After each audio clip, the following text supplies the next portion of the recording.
नमस्कार, न्यूज़ 24 देख रहे हैं आप। मैं हूं आपके साथ डॉक्टर मीना शर्मा।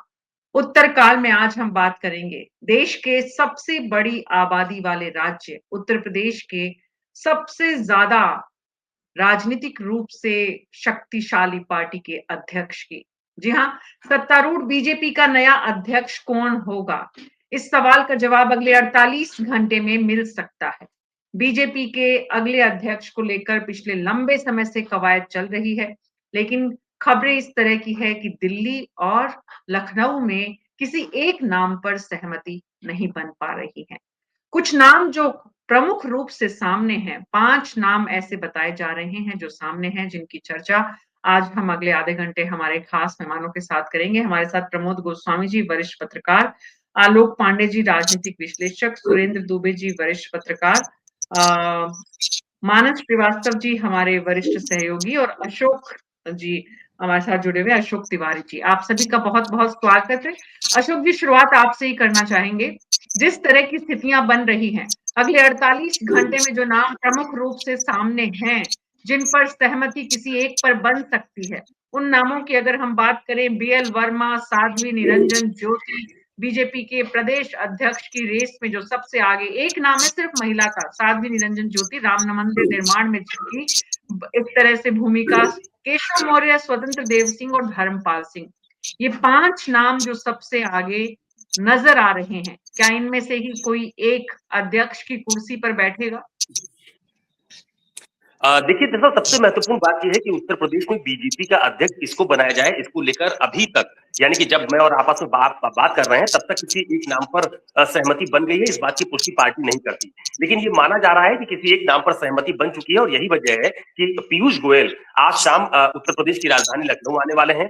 वो पार्टी के तमाम सारे नेताओं से मुलाकात करने वाले हैं और ये माना जा रहा है कि कुछ ही दिनों में यूपी बीजेपी का अध्यक्ष कौन होगा उसके चेहरे पर जो तस्वीर है वो साफ हो पाएगी। लेकिन जिन नामों पर सबसे ज्यादा चर्चा पिछले कुछ दिनों के दौरान देखने को मिली है उसमें सबसे महत्वपूर्ण नाम उत्तर प्रदेश के उप मुख्यमंत्री केशव प्रसाद मौर्य का रहा है। हम सभी लोग जानते हैं कि केशव प्रसाद मौर्य बीता विधानसभा का चुनाव नहीं जीत पाए थे, लेकिन उसके बावजूद पार्टी ने उनको दोबारा उत्तर प्रदेश का उप मुख्यमंत्री बनाया था। वो ये माना जाता है कि जो मौर्य बिरादरी है, यूं कहें कि पिछड़े वर्ग में खासी पैठ भी रखते हैं और उत्तर प्रदेश बीजेपी के अध्यक्ष रह चुके हैं। संगठन के कामकाज का उनको बहुत ज्यादा अनुभव है। ये पार्टी का एक तबका पूरी तरह से मानता है, लिहाजा सबसे गंभीरता से केशव प्रसाद मौर्य के नाम पर विचार किया जा रहा है। हालांकि कई बार इस तरह की खबरें भी आई कि केशव प्रसाद मौर्य नहीं चाहते हैं कि उनको दोबारा पार्टी यूपी बीजेपी का अध्यक्ष बनाया जाए, क्योंकि वो उत्तर प्रदेश के उप मुख्यमंत्री पद का दायित्व निभा रहे हैं। दूसरा महत्वपूर्ण नाम स्वतंत्र देव सिंह का है। आपको ध्यान होगा कि जब यूपी में बहुत ज्यादा चर्चा हो रही थी कि किसको उत्तर प्रदेश बीजेपी का अध्यक्ष बनाया जाए, तो उस वक्त स्वतंत्र देव सिंह के घर पर बहुत ज्यादा चक्कर उत्तर प्रदेश के तमाम सारे नेताओं के देखे जा रहे थे, जिसमें खुद ब्रजेश पाठक उनके घर गए। पार्टी के मौजूदा बीजेपी के जो अध्यक्ष है भूपेंद्र चौधरी, वो उनके घर गए और ये कहा जा रहा था कि स्वतंत्र देव सिंह संगठन के आदमी है, उत्तर प्रदेश की योगी सरकार में कैबिनेट मंत्री हैं, सिंचाई विभाग का जिम्मा है, पहले भी प्रदेश अध्यक्ष रह चुके हैं, लिहाजा उनको ही संगठन की कमान सौंपी जाए। पार्टी का एक तबका उनके नाम पर भी सहमत है और उनके नाम की बहुत गंभीरता से चर्चा चल रही है। लेकिन इसमें सबसे महत्वपूर्ण बात यह है कि स्वतंत्र देव सिंह योगी आदित्यनाथ के बेहद करीबी माने जाते हैं, जितना करीबी केशव प्रसाद मौर्य नहीं माने जाते। इस बात को ध्यान रखना होगा। तीसरा नाम धर्मपाल सिंह का है, जो कि लोध बिरादरी से आते हैं और उत्तर प्रदेश में कल्याण सिंह के बाद खास तौर पर जो रुहेलखंड की बेल्ट है वहां पर उनको लोध बिरादरी का बहुत बड़ा नेता भी माना जाता है। यूपी सरकार में कैबिनेट मंत्री हैं भी, और इसके पहले जब योगी पार्ट 1 थी उसमें भी वो कैबिनेट मंत्री थे और बहुत महत्वपूर्ण विभाग सिंचाई विभाग का जिम्मा उनके पास था। तो एक तबका उनके नाम पर भी चर्चा कर रहा है कि धर्मपाल सिंह को भी उत्तर प्रदेश बीजेपी अध्यक्ष बनाया जा सकता है। इसके अलावा साध्वी निरंजन ज्योति के नाम की चर्चा अभी कुछ दिन पहले ही बहुत ज्यादा सुर्खियों में आई थी, जब उनकी अचानक मुलाकात जेपी नड्डा से हो गई और उसके बाद वो तस्वीर सामने आई। और जो साध्वी निरंजन ज्योति, अगर उनके बारे में बात की जाए तो वो बुंदेलखंड से ताल्लुक रखती हैं, केंद्रीय मंत्री रह चुकी हैं और राम मंदिर आंदोलन में भी उनकी भूमिका बहुत महत्वपूर्ण मानी जाती है। संघ की भी बेहद करीबी है साध्वी निरंजन ज्योति। लेकिन क्या उत्तर प्रदेश में किसी महिला को बीजेपी का अध्यक्ष बनाया जाएगा, ये भी एक बहुत बड़ा सवाल है, क्योंकि उत्तर प्रदेश में बहुत ज्यादा दौरे भी होंगे, संगठन के कामकाज को लेकर तमाम तरह की बैठकें भी होंगी, लिहाजा ये भी एक नाम चर्चा में है। इसके अलावा बीएल वर्मा के नाम की भी चर्चा है, जो कि पूर्व केंद्रीय मंत्री भी हैं और अमित शाह के बेहद खासम खास माने जाते हैं। तो ये ऐसे तमाम सारे नाम हैं जिनके नाम पर चर्चा की जा रही है। हालांकि पार्टी के भीतर एक तबका ये भी चाहता है कि किसी ब्राह्मण को उत्तर प्रदेश बीजेपी कमान सौंपी जाए, क्योंकि अब आप कह सकते हैं यहाँ पर तमाम सारे लोग जो बैठे हुए हैं वो अंदर खाने इस बात को बखूबी जानते हैं कि यूपी में एक एक आरोप उत्तर प्रदेश की बीजेपी सरकार पर यह भी लगाता है विपक्ष कि वो एक वर्ग विशेष की राजनीति करते हैं, सिर्फ उनको ज्यादा आप कह सकते हैं कि महत्व मिलता है, बाकी बिरादरी को महत्व कम मिलता है। तो अगर ब्राह्मण समुदाय से किसी को उत्तर प्रदेश बीजेपी का अध्यक्ष बनाया जाएगा तो उसमें दिनेश शर्मा, जो कि मौजूदा राज्यसभा के सांसद भी हैं, उत्तर प्रदेश के उप मुख्यमंत्री रह भी चुके हैं, उनके नाम की बहुत ज्यादा चर्चा है। लेकिन इसमें भी एक बात बहुत महत्वपूर्ण है कि वो भी योगी आदित्यनाथ के बहुत करीबी माने जाते हैं। मैं ये बात इसलिए बार बार कह रहा हूं कि उत्तर प्रदेश में योगी आदित्यनाथ मुख्यमंत्री हैं, स्वतंत्र देव सिंह उनके करीबी हैं, दिनेश शर्मा उनके करीबी माने जाते हैं। तो इन तमाम सारे नामों की चर्चा चल रही है। इसमें और भी एक दो नाम है, विद्यासागर सोनकर का भी नाम चलाया जा रहा है कि शायद इनको भी उत्तर प्रदेश बीजेपी कमान सौंपी जाए। वो उपनेता रह चुके हैं विधान परिषद में। इसके अलावा कन्नौज के पूर्व सांसद हैं सुब्रत त्रिपाठी, जो कि समाजवादी पार्टी पर बहुत हमलावर रहते हैं, उनके नाम की भी चर्चा हो रही है। तो ये तमाम सारे नाम हैं जिनको उत्तर प्रदेश बीजेपी अध्यक्ष की रेस में सबसे आगे माना जा रहा है। लेकिन इसमें एक चीज और जोड़ रहा हूं मीना जी, कि बीजेपी हमेशा ऐसा चौंकाने वाला नाम लाती है सामने जिसके बारे में कोई कल्पना नहीं कर सकता। और मैं आपको बताऊं कि कल भी उत्तर प्रदेश बीजेपी के दो वरिष्ठ नेताओं के साथ मेरी मुलाकात हुई थी, तो अध्यक्ष को लेकर चर्चा भी चल रही थी। तो उन्होंने कहा कि आप लोग कयास लगाते रहिए, हम ऐसा नाम लेके आएंगे कि आप लोग चौंक जाएंगे। तो ये भी चर्चा होती रहती है, लेकिन सियासी गलियारों में फिलहाल इन नामों पर सबसे ज्यादा चर्चा। देखिए अशोक तिवारी जी, जो लोग नाम दिया करते थे वो आज ये कह रहे हैं कि आप लोग कयास लगाते रहिए और देखिए नाम कोई और आ जाएगा। हाँ, जिन्हें हम सूत्र कहते थे। बड़ा मुस्कुरा रहे हैं आलोक पांडे जी। लेकिन सुरेंद्र दुबे जी, मैं आपके पास आ रही हूँ। इतना लंबा आपका अनुभव, और इस अनुभव के आधार पर सवाल ये है कि प्रदेश का अध्यक्ष उत्तर प्रदेश के वो बनेगा जो योगी आदित्यनाथ का करीबी है, या वो जो दिल्ली का करीबी है, या दोनों के बीच जिसकी अच्छी संतुलन सत्ता की है। तीन तरह के लोग हैं, एक जो योगी के करीबी हैं, एक जो दिल्ली के करीबी हैं, और एक जो दोनों के करीबी हैं।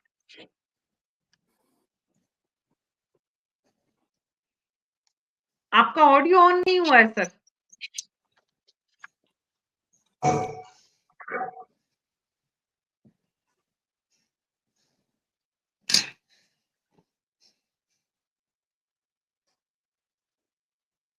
से तो नहीं कर लिया है, ठीक है। अभी ठीक है, अभी ठीक है, अभी ठीक है। देखिए मीना जी, मेरा मानना है कि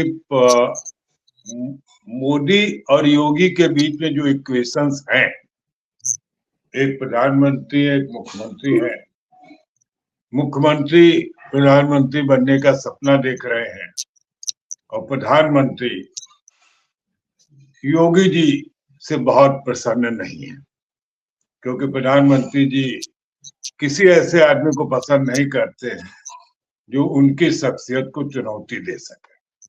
तो पूरे देश में जितने भाजपा के नेता हैं, तो उसमें योगी से ज्यादा मोदी को चुनौती देने वाला कोई व्यक्तित्व तो नहीं है। चुनौती का मतलब नहीं कि उनको हटा नहीं देना चाहते, लेकिन स्टेटस तो है। क्योंकि आज हमारे योगी जी का बुलडोजर मॉडल, हमारे योगी जी का बदमाश रहे नहीं तो जहन्नुम भेज दिए जाएंगे, ये सब दूसरे राज्यों में भी ये डायलॉग बोले जाते हैं। तो इसलिए मुझे नहीं लगता कि कोई योगी जी की पसंद का आदमी होगा। अब एक बात से मैं अशोक तिवारी की सहमत हूं कि कोई नया नाम एकदम होगा, क्योंकि जो आएगा उसको सिर्फ एक कुर्सी पर बैठना भर होगा। बाकी अमित शाह, मोदी जी और यही सब लोग तय करेंगे। और कोई नहीं करेगा। तो मुझे ऐसा लगता है कि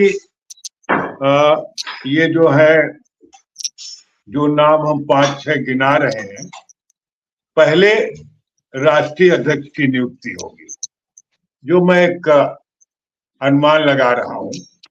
और राष्ट्रीय अध्यक्ष का नाम ही बहुत अरसे में 1.5 साल हो गए, वो नहीं तय हो पा रहा है। और हम लोग बहुत कहानियां चलाते रहते हैं कि आरएसएस ये नाम चाह रहा, मोदी जी ये नाम चाह रहा, और ये कहानियां भी आरएसएस के लोग ही उड़वाते रहते हैं। वही हम लोगों को फीडबैक देते रहते हैं कि ऐसा हो रहा है, क्योंकि हमारे पास भी तो सूत्र ही है ना। देखिए वो जमाना गया पटका था कि जब हम ये एसेस करते थे कि कौन आदमी अच्छा ये बनाया जाएगा। अब तो ये है कि दुल्हन वही जो पिया मन भाए। तो पता नहीं पिया को कौन सी दुल्हन भा रही है, ये तो हमें पता नहीं है। तो मुझे लगता है कि पहले राष्ट्रीय अध्यक्ष चुना जाएगा, और जब राष्ट्रीय अध्यक्ष हो जाएगा तो फिर उसकी भी सहमत से मोदी जी और अमित शाह जी नया नाम यहाँ तय करेंगे।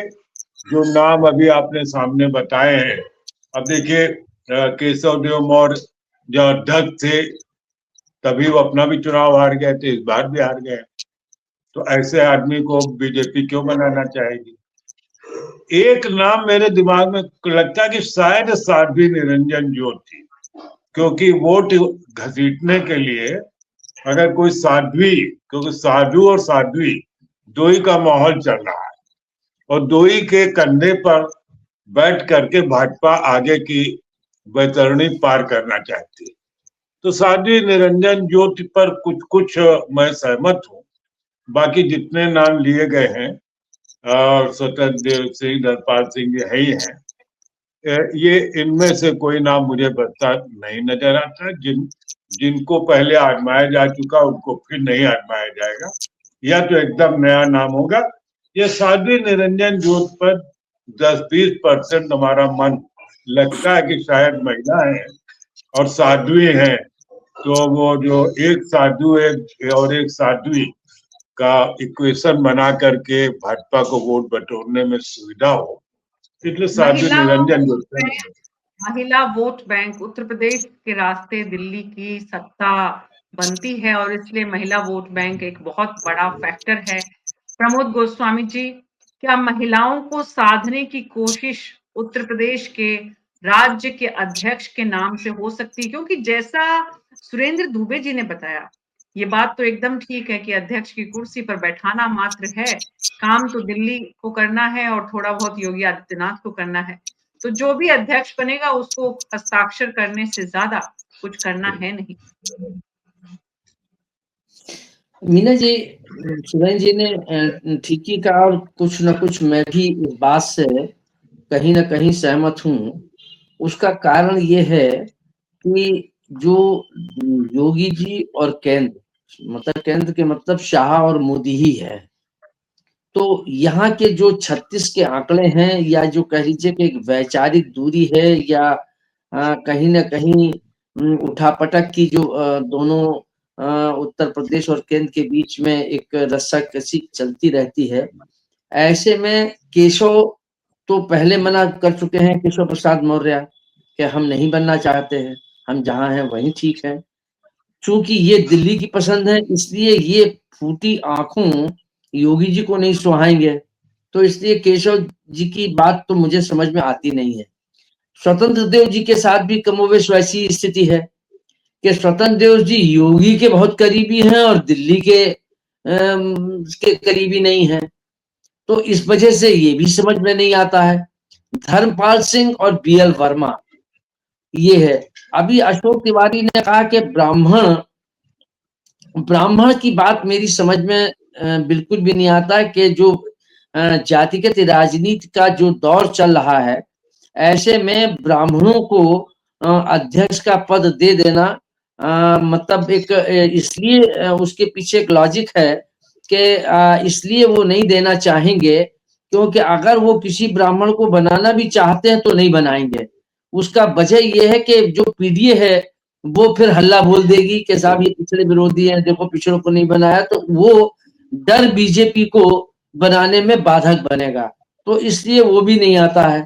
ये बात सुरेंद्र जी की बिल्कुल के एक साध्वी एक साधु, ये जब केसरिया में घूमेंगे 27 के चुनाव में, तो वो एक फिजा बनाने का काम तो करेंगे ही, और राजनीति परसेप्शन का और फिजा बनाने पर ही आधारित हो गया है। कोई सैद्धांतिक आधार पर, मूल्यों के आधार पर तो वोट पड़ता नहीं है, जातिगत आधार पर पड़ता है। और मतलब कैसा परसेप्शन बनाते हैं इन दोनों को, तिलकधारियों को, कि एक को बिंदी लगा देंगे, एक के तिलक लगा देंगे और केसरिया पहना देंगे, और एक को बीड़ा और एक को ढोल दे के बाहर उतार देंगे केंद्र वाले कि बजाइए और प्रदेश में घूमिए। तो ये एक हो सकता है, लेकिन क्योंकि साध्वी जी के पास कोई संगठन का उसका कोई ऐसा अनुभव या कोई बहुत ज्यादा नहीं है, इसलिए कहीं ना कहीं उस पर एक मन में ये आता है कि शायद इस नाम पर कंसिडरेशन से बचे बीजेपी। अशोक की इस बात से, और जो सुरेंद्र जी ने भी ये बात कही वो ठीक है कि बीजेपी की अभी तक जो सोच रही है, जिस ढंग से रहा है कि हम लोग चर्चाएं तो करते रहे हैं कि ये होगा, वो होगा, फलाना होगा, ढिमाका होगा, लेकिन वो कहीं ना कहीं से एक मतलब जो है उसमें से गुफा में से निकाल के एक जो है उसको ला के खड़ा कर देते, बोले ये होगा।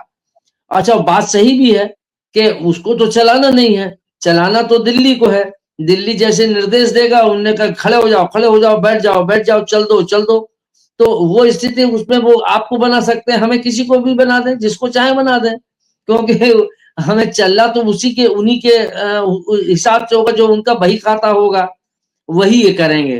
तो इसलिए अगर कोई नया और ऐसा अजूबा नाम आ जाए तो कोई आश्चर्य की बात नहीं होगी, जैसा कि अशोक तिवारी कह रहे हैं कि अभी लोगों से बातचीत हुई तो ये बात भी तर्कसंगत है, और अभी तक का जो अनुभव है वो भी यही है। दिक्कत यही है कि एक चीज और इसमें, मीना जी, मीना जी, एक खाली एक सेकंड और लूंगा। जी अभी 25 तारीख को अयोध्या में मोहन भागवत जी और योगी जी की लगभग 90 मिनट मुलाकात हुई थी। तो निश्चित रूप से उसमें यहाँ के संगठनात्मक यहाँ अध्यक्ष को लेके जरूर चर्चा हुई होगी, और योगी जी ने अपनी बात रखी होगी कि यहाँ अगर ऐसा होगा वैसा होगा। और ये भी एक बाहर आई, कितना सच है कितना गलत ये तो नहीं कह सकता, ये क्योंकि उन दोनों के बीच की बात है, लेकिन ये चर्चा, ये बात राजनीतिक गलियारे में जरूर है कि शायद भागवत जी ने ये उनको एक सिग्नल दिया है कि नहीं, 27 का चुनाव आपके नेतृत्व में लड़ा जाएगा।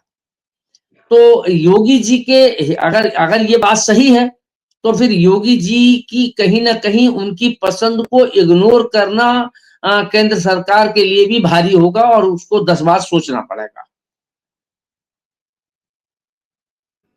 आलोक पांडे जी, तमाम जितनी बातचीत हुई है उस बातचीत से एक बात तो तय है कि जो अप्रत्याशित फैसले करने के लिए आज की बीजेपी, मोदी और शाह की बीजेपी जानी जाती है, उसमें से कौन सा नाम बीजेपी अध्यक्ष की कुर्सी पर आएगा ये कहना अभी मुश्किल है।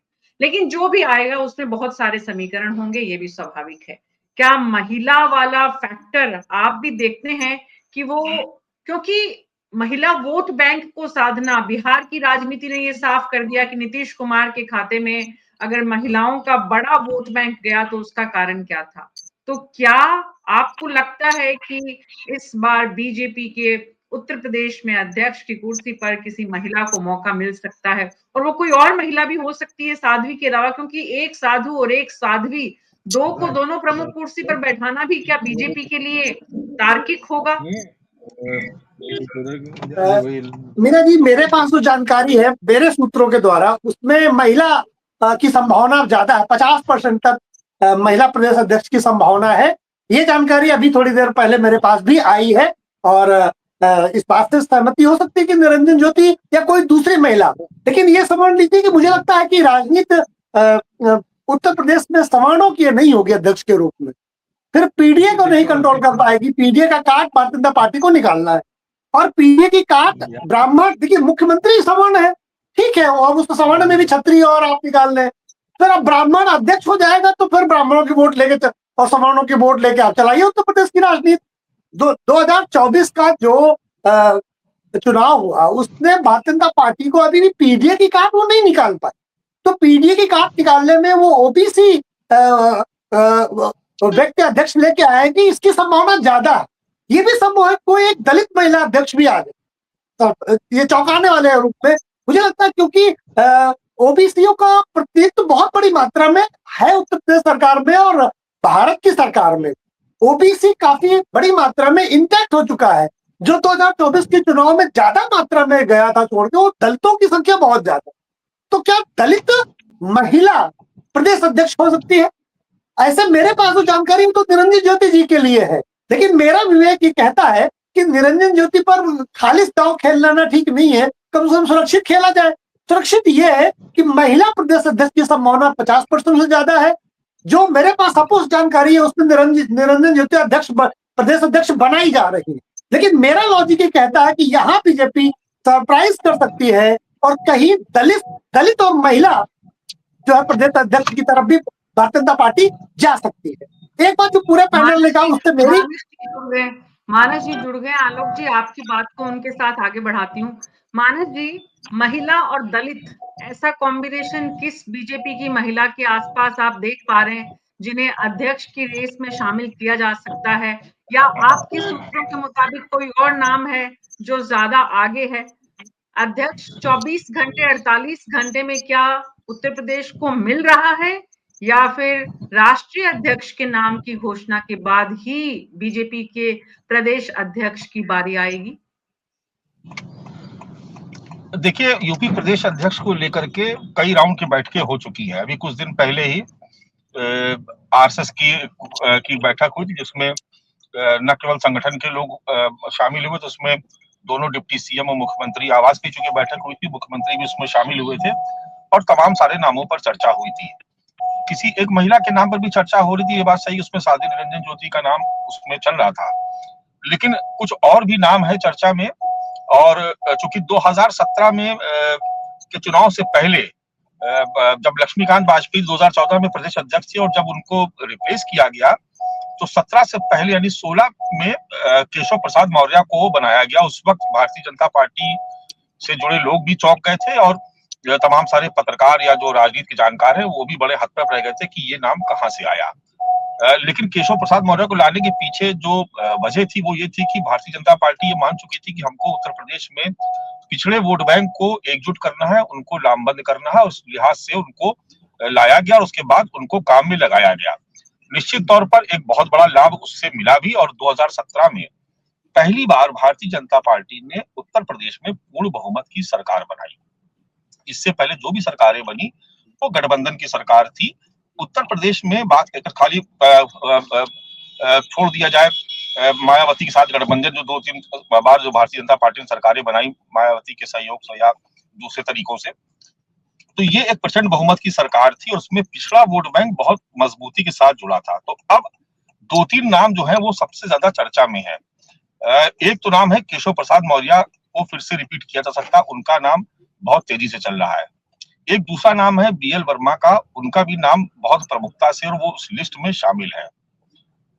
नाम की चर्चा, डॉक्टर दिनेश शर्मा के भी नाम की चर्चा हुई थी, लेकिन उस चर्चा में उतना दम नहीं था। तो ये बात सही है कि वो किसी भारतीय जनता पार्टी किसी सवर्ण पर दांव नहीं लगाएगी, क्योंकि वो मान के चलती है कि जो ठाकुर वोट बैंक है, जो बनिया वैश्य वोट बैंक है या ब्राह्मण वोट बैंक है, वो बहुत हद तक भारतीय जनता पार्टी के साथ जुड़ा रहता है।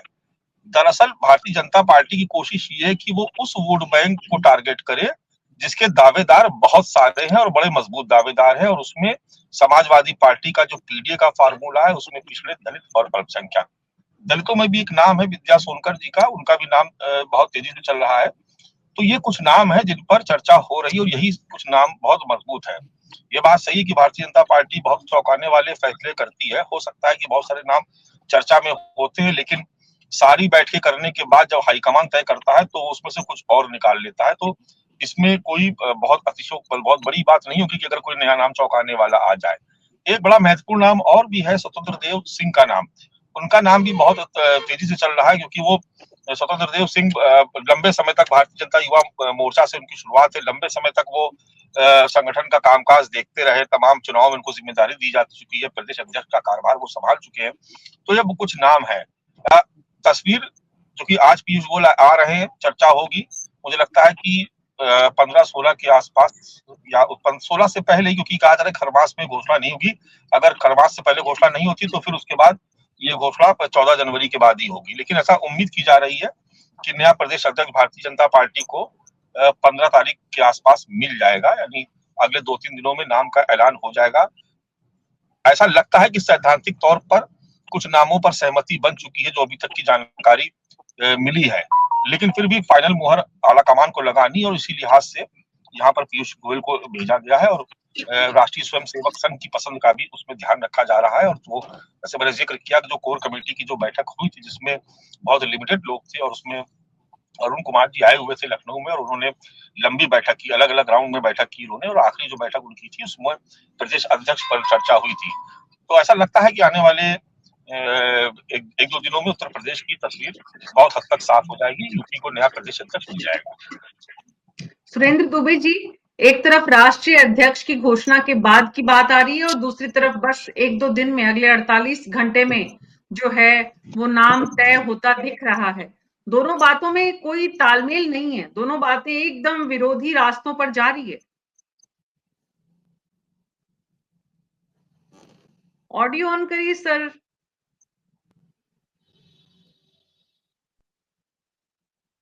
देखिए मीना जी, 48 घंटे वाली बात जो है हजम नहीं होती।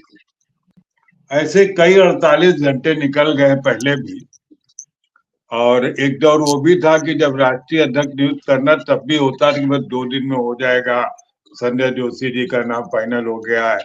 फिर हफ्ता भर चर्चा चली तो फिर पता चला नहीं, वसुंधरा राजे सिंधिया का फाइनल हो गया है।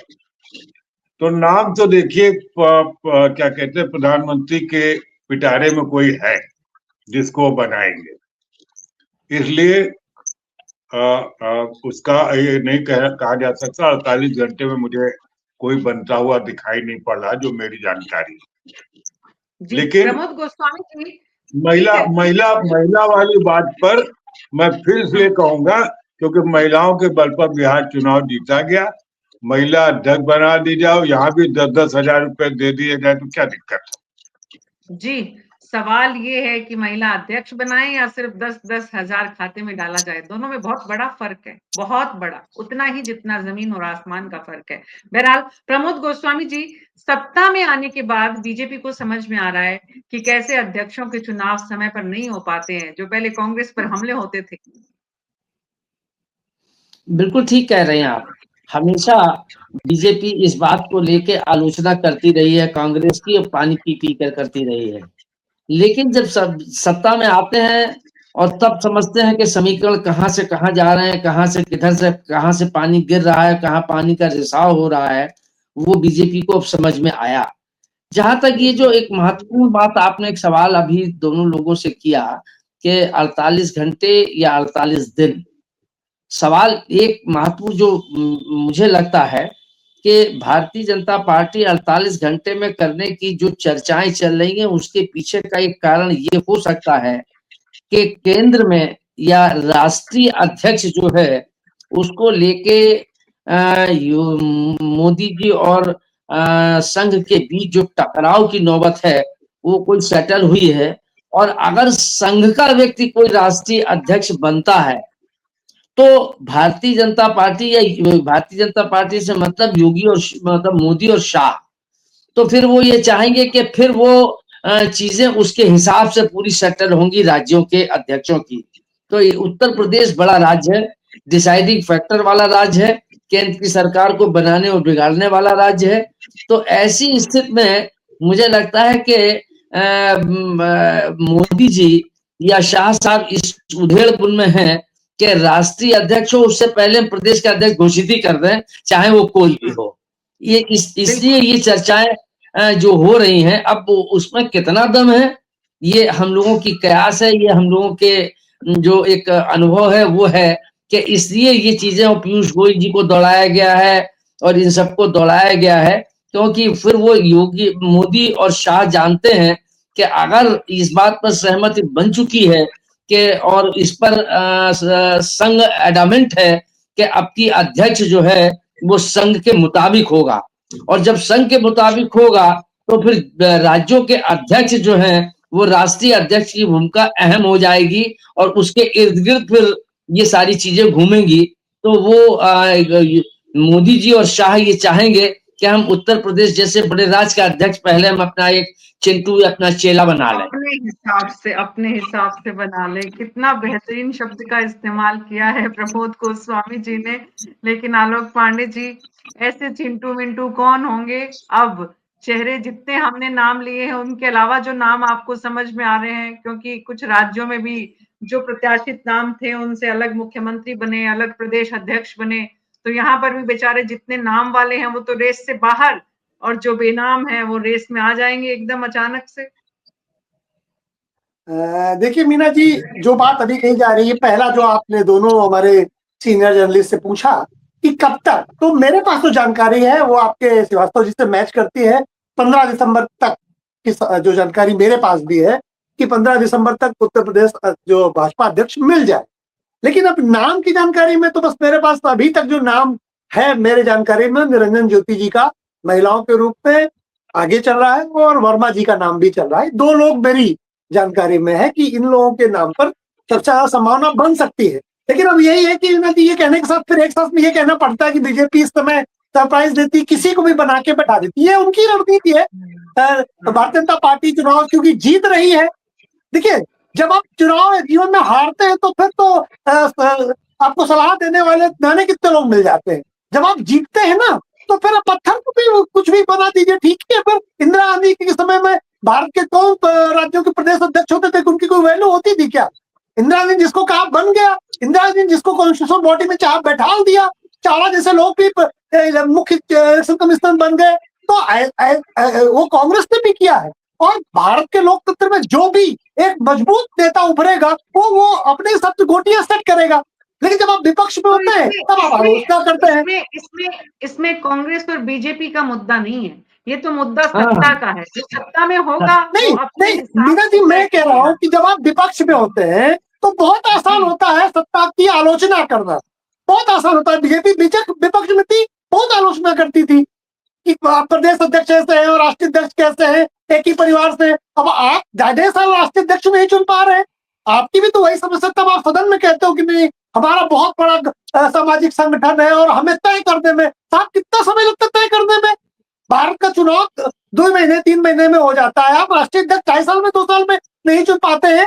इतनी बड़ी राष्ट्रीय समस्या आपको राष्ट्रीय अध्यक्ष चुनने में, तो वो सत्ता की कितनी मजबूरियां हैं और सत्ता कितनी निरंकुश होती है, ये सत्ता में आने के बाद मीना जी मजबूरियां नहीं है, मीना जी मजबूरियां नहीं है। आप बनाना नहीं चाहते, आपको जो नड्डा जी सूट करते हैं, बढ़िया पपेट अध्यक्ष है, क्या जरूरत है और किसी को बना के, माने न माने तो नड्डा सूट करते हैं। इसलिए मुझे लगता है समस्या ये नहीं कि वो बना नहीं पा रहे हैं, समस्या ये है कि वो बना नहीं रहे।